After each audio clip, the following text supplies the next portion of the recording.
사도 바울이 그래요. 사도 바울의 소망, 사도 바울의 기쁨, 사도 바울의 자랑의 면류관은 데살로니가 교회 교인들이라 그래요. 바울이 여러 교회를 개척했는데 그 가운데서도 데살로니가 교인들에게 이런 당신들은 나의 영광입니다, 당신들은 나의 면류관입니다, 그렇게 말하고 있어요. 위대한 축복에 대한 선포가 아닌가 이렇게 생각이 돼요.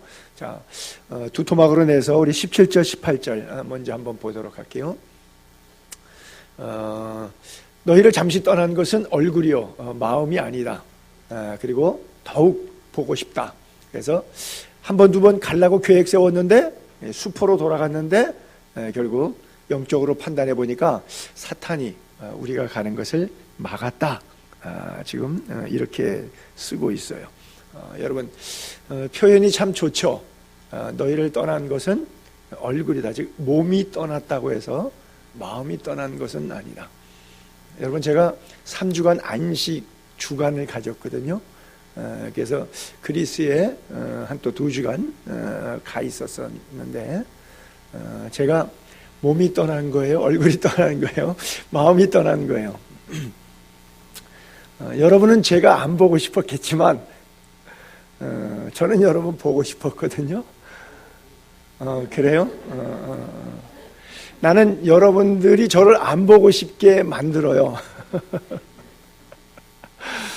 무슨 얘기냐 하면 제가 이제 여기 있을 때 외부 강사들이 결국 오는 경우들이 있어요. 여러 가지 목회자다 보니까 또 아는 목사님들 오시고 또 선교사였다 보니까 선교사님들 오시면 같이 교제하고 또 그들에게 주셨던 하나님의 은혜를 같이 간증하게 하고 근데 이제 그 메시지의 수준과 영적인 그 은혜의 감각 이런 것들이 여러분들이 어떤 분은 마음에 드는 분도 있고 별로 은혜가 안 되는 분들도 있고 뭐 그럴 수가 있어요. 그러나 저러다 제가 있는 동안에는 그냥 흐르듯이 이렇게 강단에 교류를 나눕니다.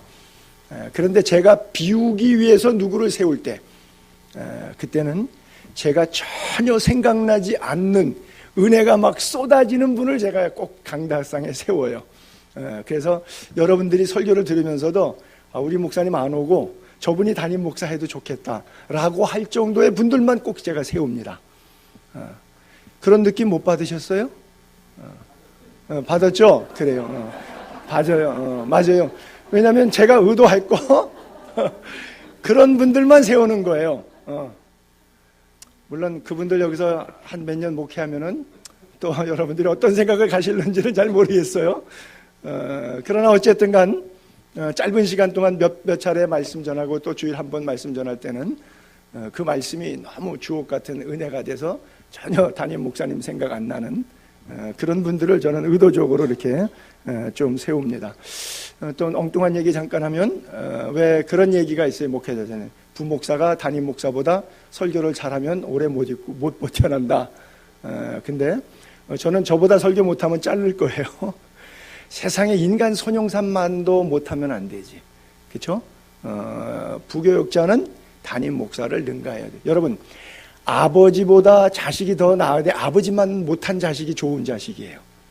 아버지를 능가하는 자식이 좋은 자식이고 그게 아버지의 꿈이에요. 그렇죠? 저보다 후임 교육자들이 그 다음에 저보다 나이 어린 목회자들이 저 같은 시대에도 공부 조금 해가지고 뭐 이렇게 지낸다 그러면 그것보다 더 탁월한 모든 것들이 시공을 초월해서 열려있는 네트워킹 세상 속에서 정말 산에 가서 기도하고 모든 자료 총동원해서 젊은데 뭐 못할 게 뭐 있어요. 공부 많이 해가지고 또 기도 많이 하고 성경 독파하고 뭐 필사본하고 막 이래가지고 자기의 것으로 영역을 충분히 쳐서 장사하는 사람은 돈으로 채워야 되고요. 교수들은 지식으로 채워야 되고요. 목회자는 말씀과 기도로 채워야 돼요. 다른 거 뭘로 채우겠어요. 그래서 우리는 우리 앞선 세대보다 능가해야 돼요. 그게 진짜 사람이에요. 좀 지나친 말로 능가하지 못하면 그건 짐승이에요. 그냥 먹다가 죽다가 그러는 거예요. 우리는 항상 우리의 부모님 세대보다 우리 형님 세대보다 우리는 더 능가하는 그런 은혜가 저와 여러분 모두에게 있기를 바랍니다. 그래요. 우리 얼굴이다, 마음이다. 그래요. 저는 참 여러분들이 많이 보고 싶었는데 여러분들은 제가 안 보고 싶었으니까 제 기도대로 된 거예요. 감사해요. 그래서 제가 그리스에 가 있는 동안에 한 3년 전에 성지순례를 갔을 때 주일날 터키 그리스 성지순례 할 때 주일날을 거껴서 제가 주일날은 성지순례에서는 꼭 제가 성찬식을 합니다. 성지에서 가능한 한 유적지 안에서 하는데 그렇지 못할 때는 이동거리가 길 때는 그냥 아침에 호텔에서 일찍 예배를 드리고 성찬식하고 이렇게 출발하고 했는데 제가 그리스에서 제일 좋은 포도주의 나라가 또 그리스 아닙니까? 제일 좋은 포도주를 이렇게 준비해가지고 이스라엘에서 갖고 온 전병하고 무교병하고 이렇게 성찬식을 했는데 그때 성찬식이 엄청 은혜를 받았어요. 왜? 포도주 맛이 좋아서. 엄청 포도주. 이제 남은 거를 그 다음날 그분들끼리 모여갖고 다 해치웠어요. 그래서 제가 같은 거를 또 사왔어요. 이번에 여러분들 다음 달 10월 마지막 주일 종교개혁 기념주일 때 성찬식 할 때 그래서 수도원에서 쓰는 빵하고 정말 고대 사회에 먹던 딱딱한 빵이 있어요. 보리빵 같은 거 새카만 거. 그래서 그 빵을 따로 준비해 오고 포도주를 우리 교인들이 너무 좋아했던 그 포도주를 제가 또 이번에 가져와서 성찬식 할 때 성찬식에 예수님 피와 살 때문에 은혜되는 게 아니라 그 알코올 농도의 야릇한 것 때문에 엄청나게 은혜 받을 것 같아. 헛소리인데요. 어쨌든 여러분들이 보고 싶어서 그런 것 저런 것도 장만했어요.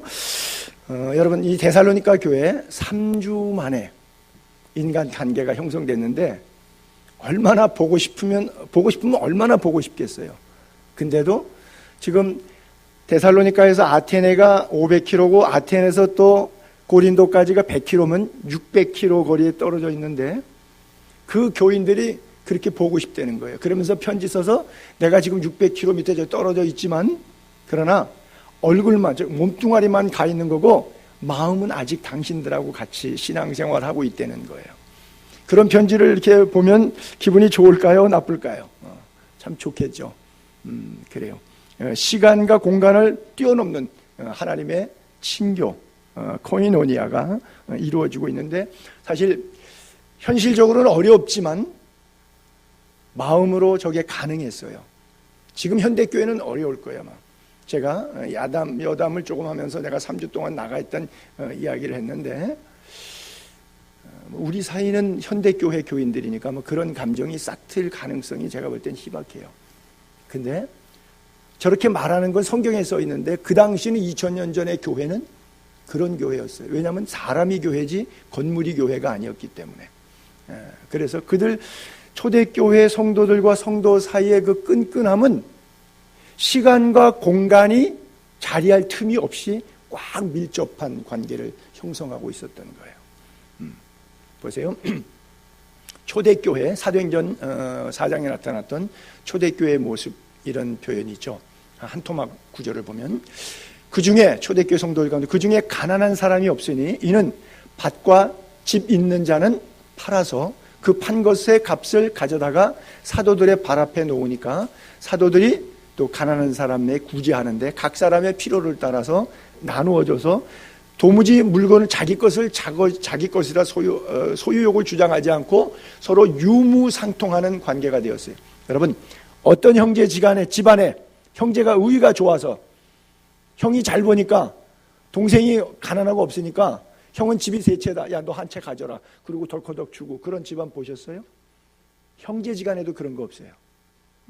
형이 세 채 가지면 네 채 가지려고 다섯 채 가지려고 그러고 동생이 없어도 그저 한 돈 100만 원 넣어주면은 야, 형이 큰 선심순 줄 알아라. 뭐 이 정도 마음이지. 그런 거 없어요. 근데 초대교회 성도들은 살부치도 아니야.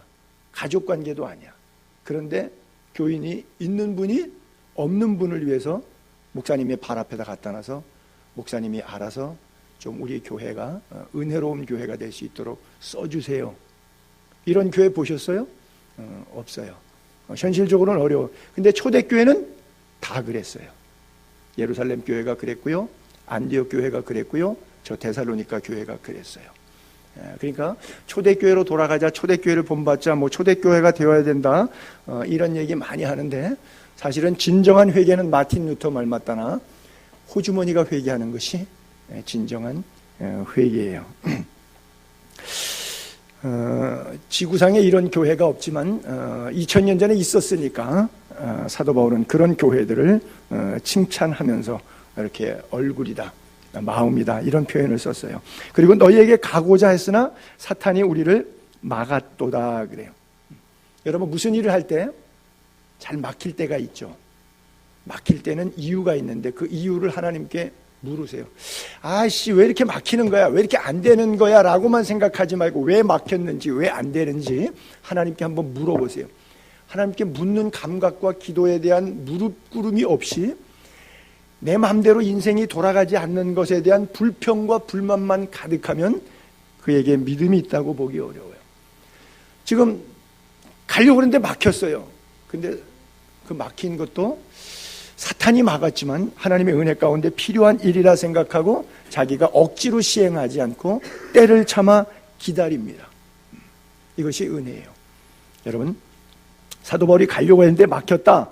제가 왜 막혔을까? 혼자 그냥 이런저런 생각들을 해봤어요.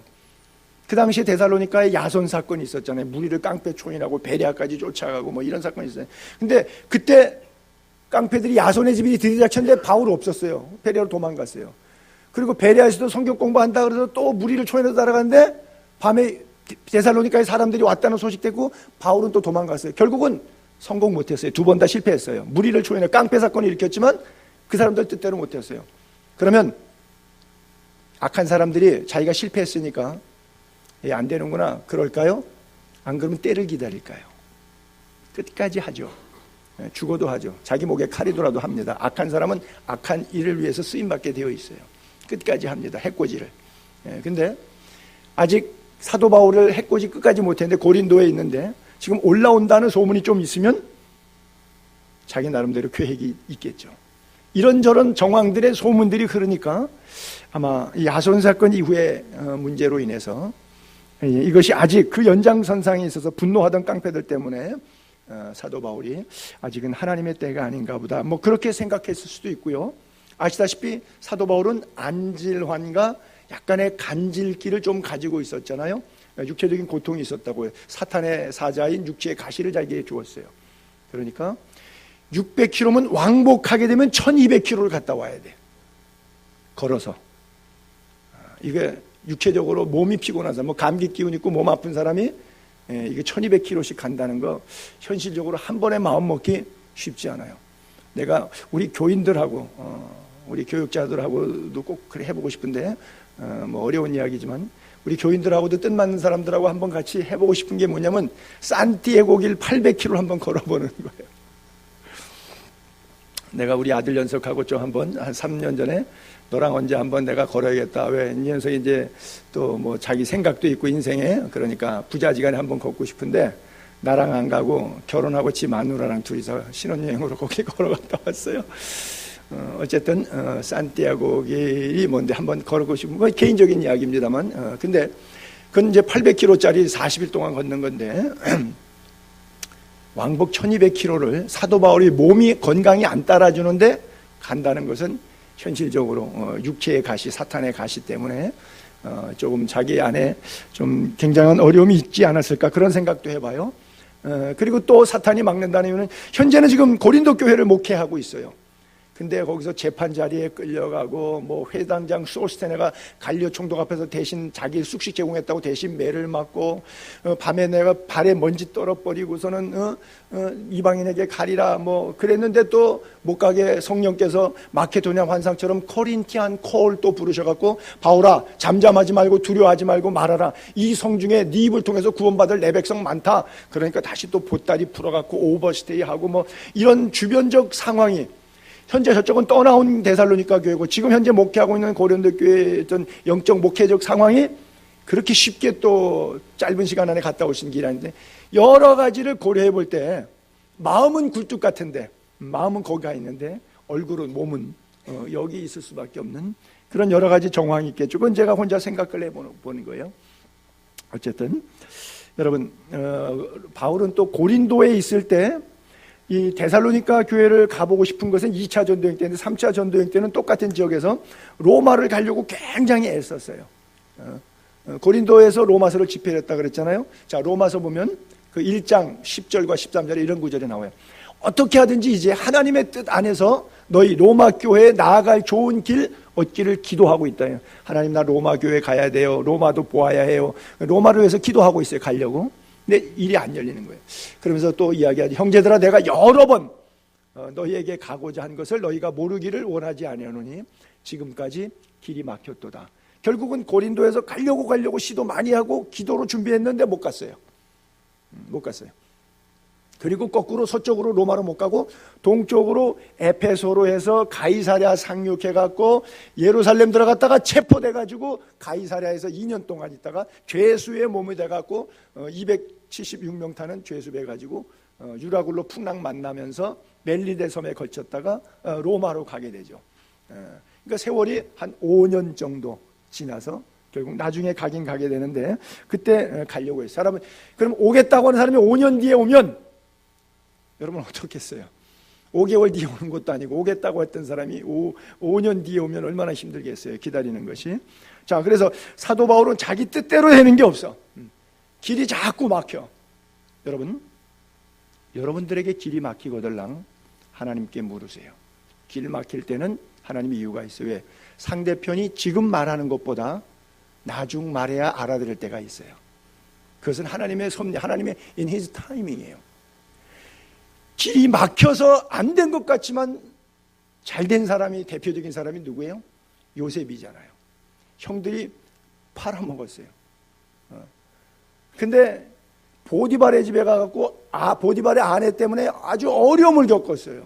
중상모략을 당해갖고 감옥에 갔어요. 그러니까 술반장 만났어요. 그래서 결국 국무총리 애굽의 바로왕을 만나게 되고, 만약에 형들이 안 팔아먹었으면요 거기 갈 일 없어요. 애굽 국무총리 안 됩니다. 보디발의 집에서 그 여자가, 못된 여자가 나쁜 중상모략을 안 쓰고 그냥 거기서 있어 평생 종살이하다가 죽었어요. 아주 너무너무 억울해. 피가 거꾸로서, 간음도 안 했는데 간음했다고 감옥 속에 매 맞고 쳐넣었으니까 얼마나 억울해. 그 억울함 때문에 국무총리 된 거예요. 그러니까 돌아보면 막히고 좌충우돌하고 하나도 제대로 된 게 없어. 형이 나를 팔아먹어서부터 시작해서 13년 동안 된 게 없어. 17살에 팔려나갔어요. 종살이 옥살이 고생 쎄 빠지게 하고 나이 30대까지 된 게 하나도 없어요. 다 막혔어. 사면 초가야. 너무 억울해. 하나님이 주시는 꿈 가지고 믿음으로 기도하고 늘 때를 기다려 왔는데 이 때를 13년을 기다리래. 그렇죠? 근데 하나님의 섭리예요. 갈 때가 있고 올 때가 있고, 못 꼬맬 때가 있고 싸맬 때가 있다 그러는데, 안을 때가 있고 않는 것을 멀리할 때가 있고, 범사의 때와 기한이 있다 그러는데, 가라고 해서 다 갈 수 있고 오라고 해서 다 올 수 있는 것은 아니에요. 제가 북한에서 온 편지 하나 나보고 평양을 오라고 그래가지고 제가 누구냐 하면 우리 어머님이 위로 오빠들이 있는데, 그 오빠의 아들이면 나하고는 이종 형제지간이죠. 그 아들이에요. 그러니까 내가 오촌지간 됐죠. 벌써 사촌의 아들이니까. 멀다면 멀고 가깝다면 가까운 거죠. 영재, 영수라고 두 형제가 있는데 그때 제 동생인데, 제가 이 동생의 그 편지를 읽을게요. 그 아들, 딸하고 사진을 이렇게 찍어서 거기는 이렇게 꽃 들고 찍는 게 이렇게 아주 멋있어 보이는 모양이더라고요. 지난 2월 달에 단기 선교로 우리 집션에 갔을 때도 들녘에 가가지고 우리 지난 수요일 날 한갑을 맞이한 정혜숙 집사님이 꽃을 탁 꺾더니 사진 찍을 때마다 꽃을 들고 찍더라고요. 그래서 저분이 북한에서 내려오셨나. 존경하는 손영삼 숙부님께 올립니다. 숙부님 그동안 건강하셨는지요? 숙부님 사업과 온 가족의 건강과 행복을 기원하면서 문안 인사 드립니다. 중략하고 제가 중간에 읽을게요. 평양에서는 인류 예술 문화의 최극치인 대집단 체조와 예술 공연 아리랑을 성황리에 진행합니다. 이번 공연 관람은 관광객에서 제한이 없습니다. 지금 현재도 관람 신청자 수가 너무도 많아 상당한 정도라고 합니다. 입국 절차도 비교적 원만히 이루어지도록 나라에서 대책하고 있습니다. 계기도 좋고 안성맞춤이라고 봅니다. 지난번 편지에서도 말씀드렸지만 숙부님께서 결심하시고 준비를 다그치시어 이번 기회에 꼭 평양 방문을 이루시기를 중히 부탁드립니다. 경비가 허락되시면 숙모님도 함께 오신다면 더 큰 경사로 될 것입니다. 저희들 생활에는 여전히 곤란한 점이 많습니다. 처가 신병으로 고생하지 아이들의 지적 능력 개발에도 필요한 여러 것이 없습니다. 처를 일궈 세우고 아이들을 정보시대에 준비된 인간으로 키우자면 많은 비용과 품을 들여야 합니다. 삼과 아래는 바지만 숙부님께서 이런 점들을 헤아려 사랑 들여 보살펴 주신다면 고맙겠습니다. 뭐 보내도 끝이 없어요. 날마다 보내라고 하는 거예요. 평양에서 공부 중인 영재 형님도 허락되면 숙부님께 전화하겠다고 하였습니다. 온 인류가 태양으로 숭상하며 따르는 민족의 어버이를 모시고 맞이할 행사장은 끝없이 환희로울 것이며 세계는 다시금 경탄하게 될 것입니다. 그 민족의 설레임 속에 숙부님의 믿어온 모습도 보이게 되리라 믿어 의심치 않습니다. 삼가 손꼽아 숙부님의 평양 방문을 기다립니다. 학수고대하는 우리의 그리운 마음 일구월심 간절히 바랍니다. 숙부님의 건강을 바랍니다. 조만간에 제가 좀 다녀와야 될 것 같은데 그래 이제 평양 우표 붙여갖고 이렇게 왔어요. 근데 가고 싶다고 제가 갈 수 있어요? 사도 바울은 대사를 가는데 사탄이 막았대요. 저 사탄은 공산당인가요? 안 그러면 김정은이 사탄인가요? 이건 막아서 못 가는데 저야 100번 가고 싶죠. 제가 열렸을 때 개성공단도 우리 예배 때문에 목사들 다녀올 수 있었고, 거기 크리스천 기업들 많이 들어갔었거든요. 그리고 여행으로, 금강산도 얼마든지 자유롭게 갈 때 갈 수 있었어요. 근데, 글쎄 모르겠어요. 저는 개인적으로 기도하면 하나님께서는 그거는 아니다라고 말씀하시는 개인적인 느낌이 그랬습니다. 그래서, 전혀 때는 아니다. 그래서, 제가 목사이기 때문이라서라기보다도 그것이 사실 이긴 하지만 내 마음속에는 그냥 내가 가고 싶다고 가고 오고 싶다고 오고 그런 것은 아니고 뭐든지 묻고 하는 것이 좋다 생각하는데 가는 건 자유인데 오는 거는 자유가 아닐 수가 있어서 아직은 때가 아니지 않는가 그런 생각을 좀 했어요. 그래서 저도 가서 그 아리랑 공연도 보고 조카도 만나고 가서 먼발치에서 집어주는 것보다 가서 직접 집어주면 훨씬 더 좋잖아요. 그렇죠? 그래요. 그러나 하나님의 때를 기다려보죠. 우리 모든 민족이 염원하는 거 있고요. 자, 사탄이 우리를 막았다. 그렇게 표현했는데 이 사탄이라고 하는 것은 뭐냐? 고소자, 참소자, 시험하는 자, 속이는 자, 거짓말하는 자 그런 뜻이에요. 그리고 사탄이 하는 역할은 뭐예요? 맨날 거짓 영, 회방하는 영이죠. 고린도후서 4장 3절 한번 올려볼게요. 만일 우리의 복음이 가리었으면, 복음이 활짝 열려야 되는데 가려졌으면 왜 그러냐? 망하는 이에게 가려진 거예요. 그 중에 세상의 신, 이걸 사탄을 이렇게 표현했어요. 사도 바울은 이 세상의 신, 사탄은 이 세상의 신이라고 했어요. 믿지 아니하는 믿지 않는 사람들 마음을 혼미하게 해서 그리스도의 영광의 복음의 광채에 비치지 못하겠다. 여러분, 사람들이 예수 안 믿는 이유는 뭐냐? 마귀가 역사해서 예수를 안 믿는 거예요. 여러분들도 예수 안 믿을 때 몰랐잖아요. 알고 보면 영적 싸움이 있었는데 사탄이 여러분들의 귀와 영적인 시각을 막아서 말씀이 안 들리고 영적 세계가 이해되지 못하도록 사탄이 여러분들을 혼미하게 막은 거예요. 그것을 뭐예요? 철학이라고 하는 이름으로 또는 과학이라고 하는 이름으로 또는 경제 논리라고 하는 이름으로 여러분들의 똑똑한 지성을 이용해서 사탄이 마음을 혼미하게 해서 복음을 수용하지 못하도록, 그것을 바로 이 세상의 신 사탄이라고 사도 바울은 그랬어요. 그래서 영광의 복음의 광채가 비춰지지 못하고 가리워지게 만들었다. 이것이 오늘도 사탄이 그렇게 하죠. 또 사탄은 공중권세 잡은 자라 그러죠. 에베소서 2장 2절에 보게 되면 그때 너희는 그 가운데 행하여 죄악 가운데 행해 살았다는 얘기죠. 이 세상 풍조를 따르고 공중권세 잡은 자를 따랐으니, 사탄은 지금 공중권세 잡은 거예요. 공중권세 잡은 사탄이 하는 역할이 뭐예요? 불순종, 아들들 가운데 역사하는 영이라. 여러분, 목사가 성도에게 이렇게 말하기가 죄송한데 여러분 목회자에게 또 말씀에 교회의 권위에 순종하세요. 뭐 두 마디 왜 그래야 돼요? 묻지 마시고 순종하세요. 기도하고 공교회가 결정된 것은 따르시고 순종하고 그것이 더 잘 될 수 있도록 돕는 것이 하나님의 영이 임재한 자이고, 사사건건 시비하고 불순종하는 것은 그 영이 시키는 거예요. 예전에도 제가 재직할 때 예배만 드리면 은혜 받고 참 좋고 좋아하고 눈물 콧물 흘리고 감격 속에서 기뻐하고 즐거워하는데, 이상하게 왜 회의만 하면 모드가 싹 바뀌는 거예요. 시프트가 전환된다 그럴까요? 모드가 싹 바뀌는 거예요. 그래서 제가 그랬어요.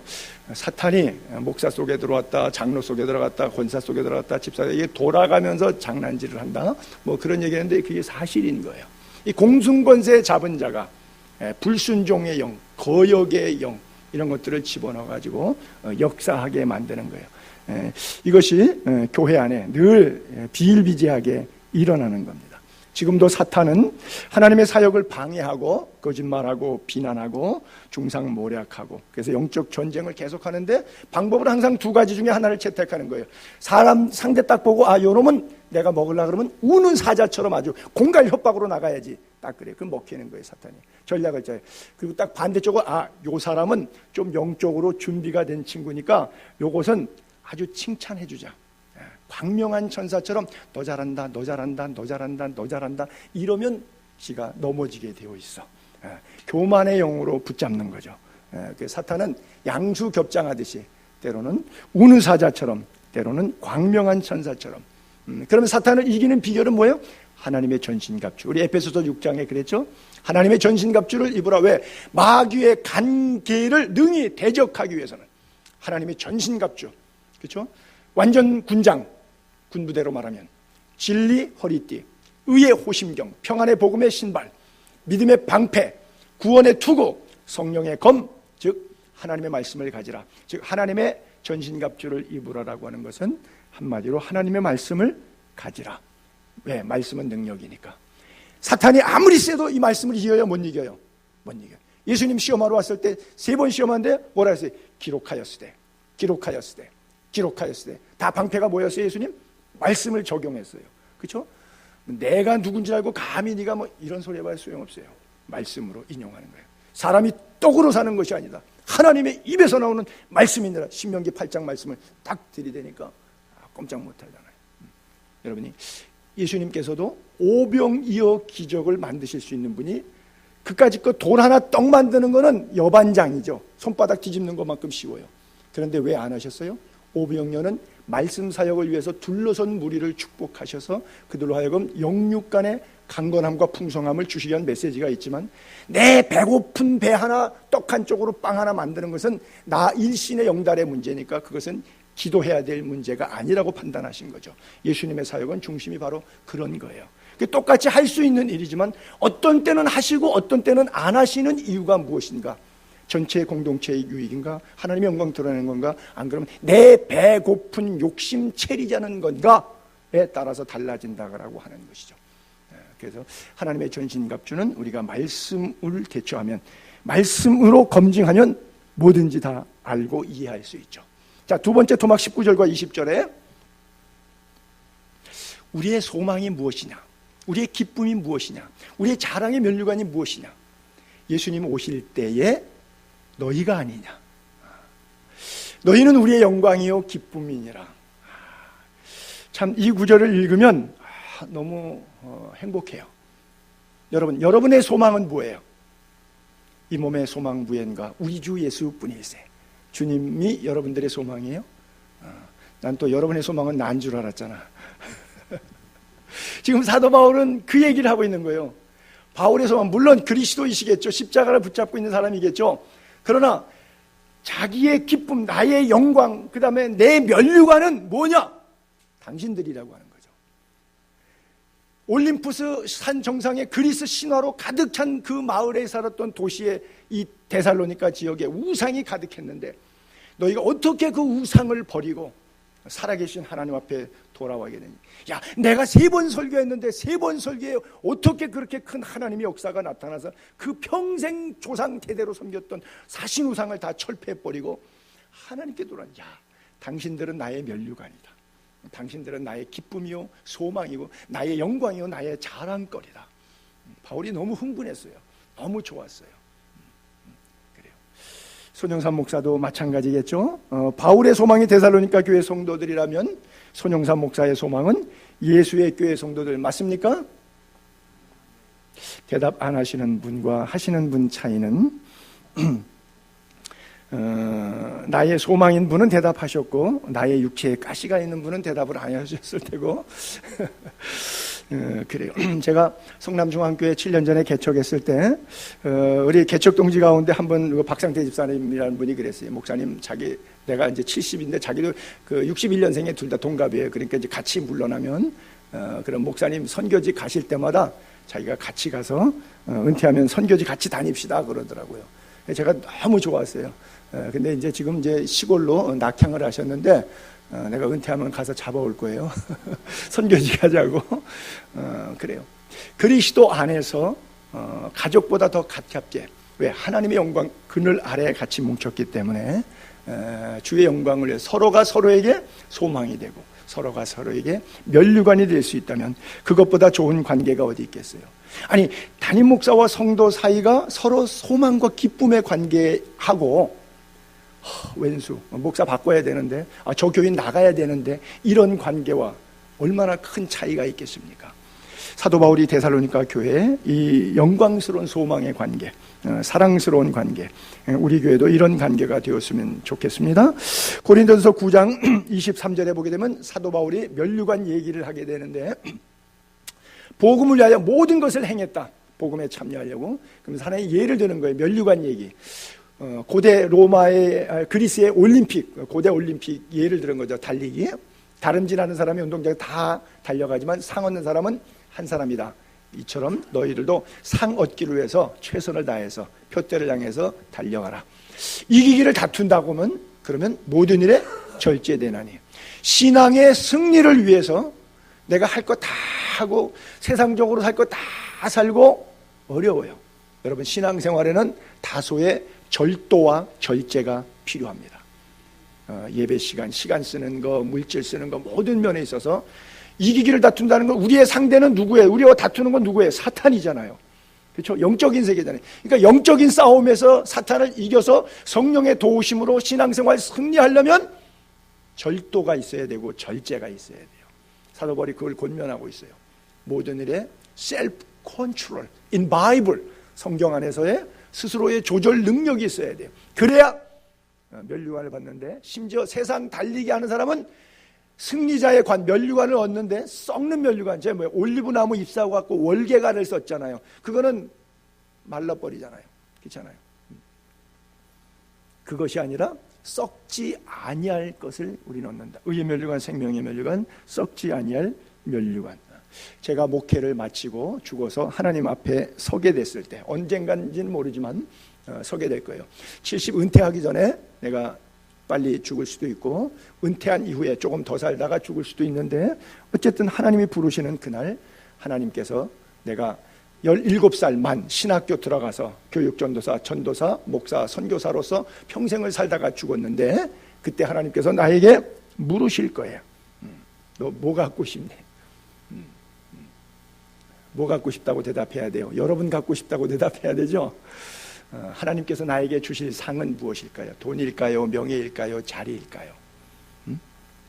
그런 것들이 아니라 바로 집시들이고 성도들이 아니겠는가, 저는 그런 생각을 해봐요. 오늘 바울의 본문을 통해서요.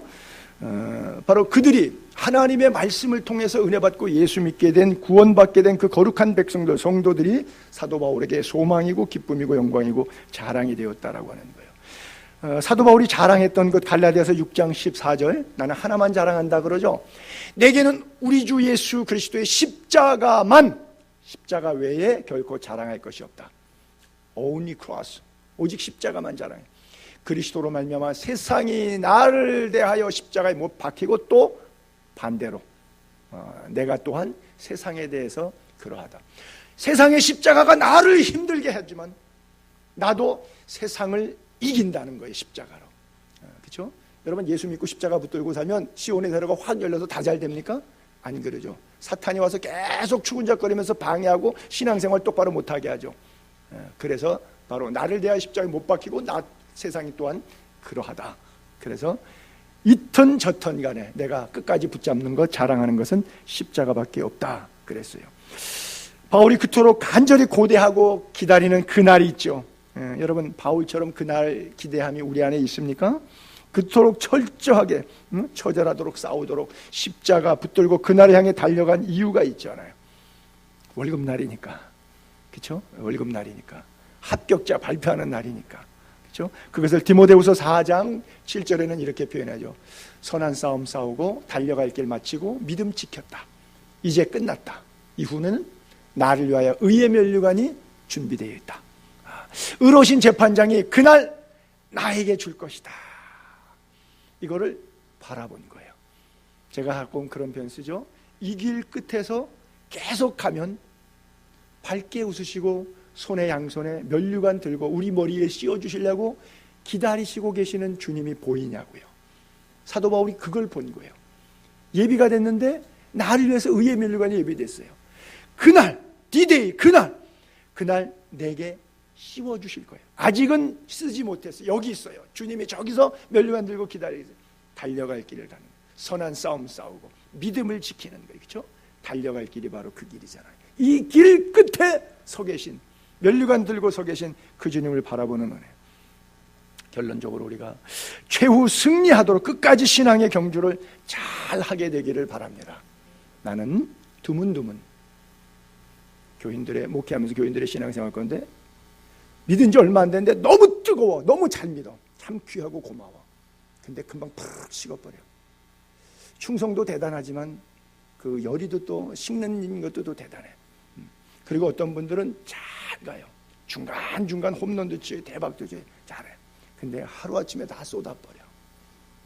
여러분, 글쎄요, 그 비유는 적절치 않지만 예수님 십자가 달려 돌아가실 때 한쪽 강도는 죽는 그날까지 잘한 게 하나도 없고 살인 강도였어요.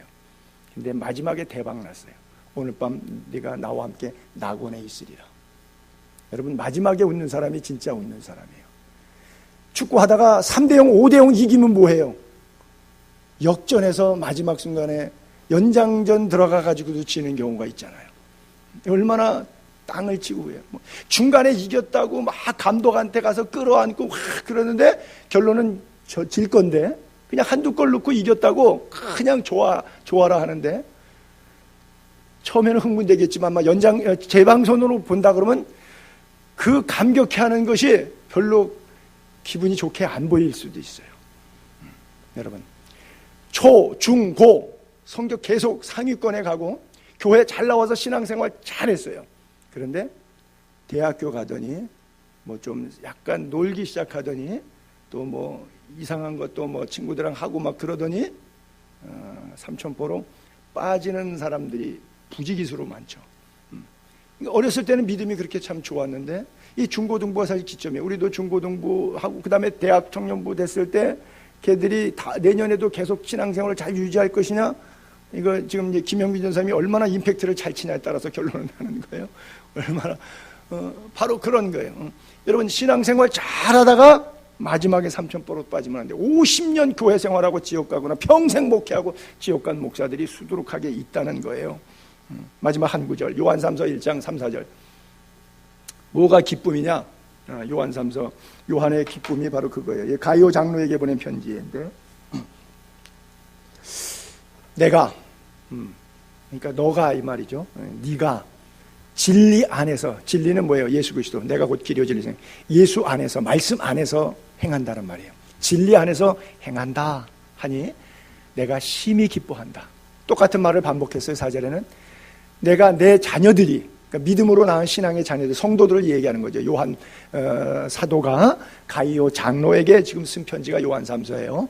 내가 내 자녀들이 진리 안에서 행한다. 똑같은 말이에요. 듣는 것보다 더 기쁜 일이 없도다. 여러분, 목회자가 성도에게 한 말이에요. 제가 여러분에게, 여러분이 예수 그리스도 안에서 말씀대로 신앙생활 잘한다고 하는 얘기를 듣는 것보다 저는 더 기쁨이 없습니다. 제 인생의 최고의 기쁨은 이것입니다. 왜냐하면 여러분이 하나님 앞에서 내가 받을 면류관이 되기 때문입니다. 바로 그 얘기예요. 자기에게도 도움이 되잖아요. 그렇잖아요. 여러분 때문에 한 영혼이 천하보다 귀한데 궁창의 빛처럼 하늘의 별처럼 많은 사람 옳은 대로 돌아오게 하는 자에게 그렇게 샤이닝 선샤인 뭐 이런 거 해주신다고 그랬는데 반짝반짝 빛나게 해주신다는데 그 영광을 바라볼 때 기뻐요 안 기뻐요? 영적으로 바라볼 때 돈 몇 푼 누가 봉투 하나 주고 안 주고 그것 때문에 일희일비하고 요거밖에 안 줬어 더 많이 줬어 누구는 줬는데 누구는 안 주고 뭐 이런 것 때문에 목사가 벙벙벙해서 거기에 기쁨이 빠져 있으면 이건 싹군 목사겠죠. 그렇죠? 여러분들의 기쁨은 무엇입니까? 여러분들의 가족 식구들 가운데 아직 안 믿는 사람, 그렇죠? 여러분들의 때문에 예수 믿어야 될 하나님께서 여러분들의 주변에 붙여준 영혼들, 그 사람들이 예수 믿고 진리로 행한다. 그것이 여러분들의 상급이고 여러분들의 축복이 되는 거예요. 그보다 더 기쁜 일이 없는 거예요. 모쪼록 이 일에, 이 명절에 계속해서 부름받고 쓰임받고 그렇게 응답받게 되기를 주님의 이름으로 축복합니다. 기도하겠습니다.